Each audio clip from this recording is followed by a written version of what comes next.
Assalamualaikum warahmatullahi wabarakatuh. Perkenalkan, nama saya Surdai Juniawan dari Prodi Pendidikan Matematika.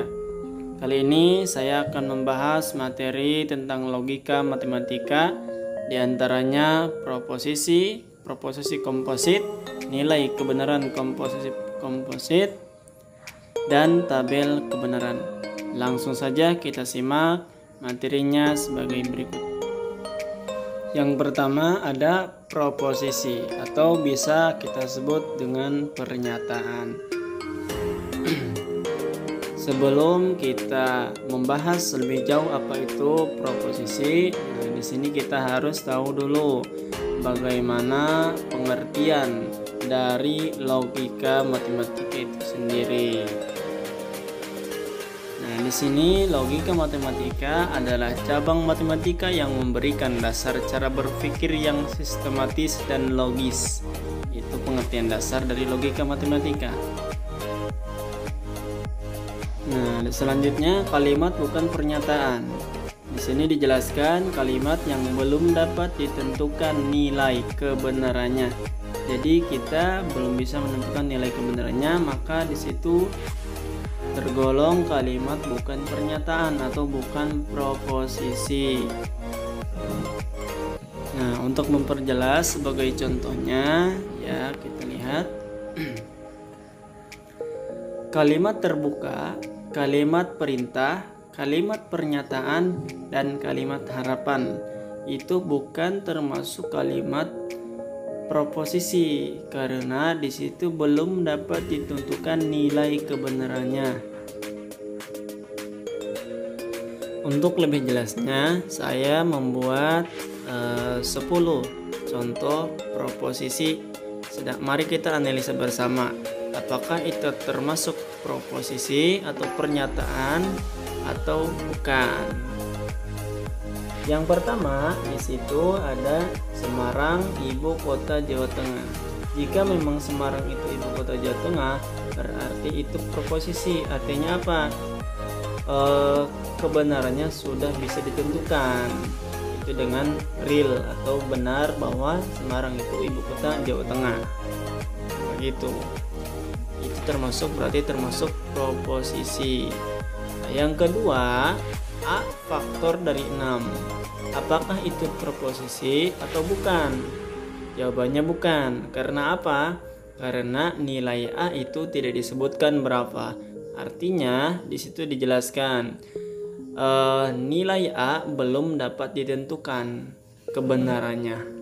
Jadi A faktor dari 6 adalah bukan. Yang ketiga, 2 adalah bilangan ganjil. Nah, di sini jelas 2 adalah bilangan genap, jadi itu bukan proposisi atau bukan pernyataan yang benar, jadi tidak dapat ditentukan kebenarannya. Dan selanjutnya yang keempat, mudah-mudahan lulus ujian. Nah, ini kalimat yang belum dapat ditentukan nilai kebenarannya, maka tidak termasuk atau tidak tergolong ke dalam proposisi, pernyataan yang benar. Ya, selanjutnya 2 ditambah 6 sama dengan 8. Ya, ini termasuk proposisi. Karena apa? Karena 2 ditambah 6 adalah 8. Artinya kalimat atau nilai kebenarannya sudah bisa ditentukan. Gitu. Selanjutnya yang keenam, X faktor dari 5. Apakah ini proposisi atau bukan? Jawabannya bukan. Karena apa? Nilai X tidak disebutkan berapa, maka tidak dapat ditentukan nilai kebenarannya. Yang ketujuh, 5 tambah 4 sama dengan 7, kurang dari 7. Apakah itu ya? Jawabannya bagaimana? Ya. Nanti teman-teman bisa dianalisa sendiri ya, 8, 9, dan 10. Apakah itu termasuk kalimat proposisi yang benar atau tidak, atau bukan kalimat pernyataan. Jika teman-teman sudah selesai, nah di sini dijelaskan kalimat pada contoh di atas yang merupakan pernyataan adalah 1, 3, 5, dan 7. Sebab kalimat tersebut sudah dapat ditentukan nilai kebenarannya, benar atau salah. Nilai kebenaran pernyataan di atas berturut-turut benar, salah, begitu. Jadi kalau sudah bisa ditentukan, maka itu termasuk kalimat proposisi, baik itu nilainya benar atau nilainya salah, begitu. Nah, di sini sebagai catatan, proposisi atau pernyataan adalah kalimat yang sudah dapat ditentukan nilai kebenarannya, bisa nilainya benar atau nilainya salah, maka itu sudah disebut kalimat proposisi atau kalimat pernyataan. Nah, selanjutnya kita akan membahas tentang proposisi komposit. Nah, di sini saya akan menjelaskan atau memberikan beberapa pengertian dan contoh tentang proposisi komposit. Sebagai ini, mari kita lihat, misalkan P, Q masing-masing berproposisi proposisi elementer, artinya tunggal gitu ya, proposisinya tunggal atau pernyataannya tunggal. Maka proposisi berikut ini merupakan proposisi komposit ya. Mari kita perhatikan tabel ini. Nah, bisa kita perhatikan proposisi komposit ada berapa ini? 1, 2, 3, 4. Ada 5 ya. Yang pertama proposisi komposit ya, di situ bentuknya seperti itu. P konjungsi Q, lambangnya seperti itu, dibacanya P dan Q. Disebutnya konjungsi, dan P konjungsi Q ya, proposisi kompositnya P konjungsi Q, dibacanya P atau Q, dan disebutnya disjungsi, ada implikasi, berimplikasi, dan negasi atau ingkaran. Bisa kita perhatikan karena mungkin materi ini sudah kita pelajari di semester sebelumnya, maka mungkin tidak panjang lebar ya, bisa teman-teman bisa menyimak, mudah-mudahan bisa diingat-ingat kembali. Nah, selanjutnya di sini ada penulisan negasi ya. 1 bisa seperti itu bentuknya ya. Jadi macam-macam penulisan saja, silahkan teman-teman mau yang mana itu, macam-macam penulisan negasi atau ingkaran, bentuknya seperti itu. Selanjutnya, pernyataan tunggal atau proposisi elementer adalah pernyataan yang tidak memuat pernyataan lain atau sebagai bagiannya. Artinya ya tunggal gitu, cuma satu ya. Mungkin bisa teman-teman bisa memahami apa yang saya katakan. Ya, di situ juga dijelaskan pernyataan majemuk. Nah, jadi ada terbagi dua, ada pernyataan tunggal, ada pernyataan majemuk. Pernyataan majemuk itu bisa disebut proposisi komposit, artinya lebih dari satu. Adalah kalimat baru yang diperoleh dengan cara menggabungkan beberapa pernyataan tunggal, artinya pernyataannya lebih dari satu, maka kita sebut dengan proposisi. Selanjutnya saya akan menjelaskan dari pernyataan majemuk tadi atau proposisi komposit. Di sini ada konjungsi, kata hubungnya atau dan. Adalah satu pernyataan yang menghubungkan antara suatu pernyataan dengan pernyataan lain dengan kata penghubung dan. Nah, sudah jelas ya untuk konjungsi. Nah, contohnya PT Faiz pergi ke sekolah. Pernyataan satunya Faiz pergi ke sekolah. Pernyataan duanya Faiz membawa buku.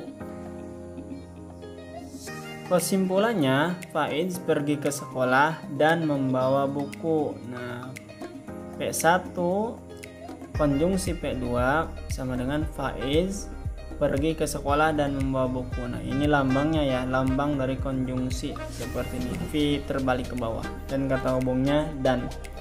Yang kedua, konjungsi, kata hubungnya menggunakan atau.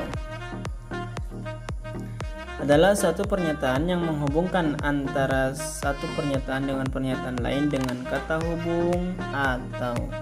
Contohnya P1-nya paus adalah mamalia, P2-nya paus adalah herbivora.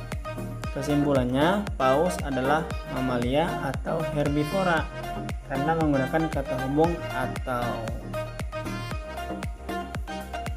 Nah, konjungsi bisa kita lambangkan dengan seperti ini ya, V atau pernyataan satu ya, itu pertengahan itu V, itu lambangnya konjungsi kata hubungnya atau.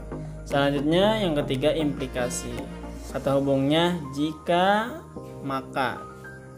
Lebih jelasnya saya akan berikan contohnya. Implikasi pengertiannya terlebih dahulu bisa dipandang sebagai hubungan antara dua pernyataan dan di mana pernyataan kedua merupakan konsekuensi logis dan pernyataan pertama. Implikasi ditandai dengan notasi panah ya. Contohnya pernyataan 1, Cici akan sembuh dari sakit. Pernyataan 2-nya, Cici pergi ke sekolah. Nah, jika Cici sembuh dari sakit, maka Cici pergi ke sekolah. Lambangnya panah ya untuk implikasi. Kata hubungnya jika maka. Di situ jika Cici sembuh dari sakit, maka Cici pergi ke sekolah. Yang keempat, implikasi jika dan hanya jika. Kata hubungnya jika dan hanya jika untuk berimplikasi ya. Agar lebih paham, kita akan membahas dulu contoh dan pengertian untuk berimplikasi. Langsung contohnya, pernyataan 1, Wira mendapatkan nilai A. Pernyataan 2-nya, Wira rajin belajar. Maka untuk kesimpulan dari berimplikasi ini, Wira mendapat nilai A jika dan hanya jika Wira rajin belajar. Itu untuk berimplikasi dengan kata hubungnya jika dan hanya jika. Untuk lambangnya seperti ini ya. Kalau tadi implikasi hanya tanda panah, kalau berimplikasi itu 2. Seperti itu ya. Ingatkan saja ini konjungsi dan kata hubungnya, disjungsi atau sama lambangnya dan lain sebagainya ya. Semoga dapat dipahami. Untuk tabel kebenaran dari logika matematika ya, atau dari proposisi komposit, bisa kita lihat nanti tabel yang saya akan buat. Di dalam tabel kebenaran, di sini ya, kita bisa perhatikan tabelnya. Nah, di sini ada pernyataan P dan pernyataan Q ya. Di sini ada 4 ya. Konjungsi, disjungsi, implikasi dan berimplikasi. Jika pernyataannya benar dan pernyataan 2-nya benar, maka konjungsinya benar atau kesimpulannya benar. Nah, ya. Bisa kita lihat jika pernyataannya benar, salah, maka konjungsinya salah. Ya, jika P1-nya salah dan P2-nya benar, maka kesimpulan untuk konjungsinya salah.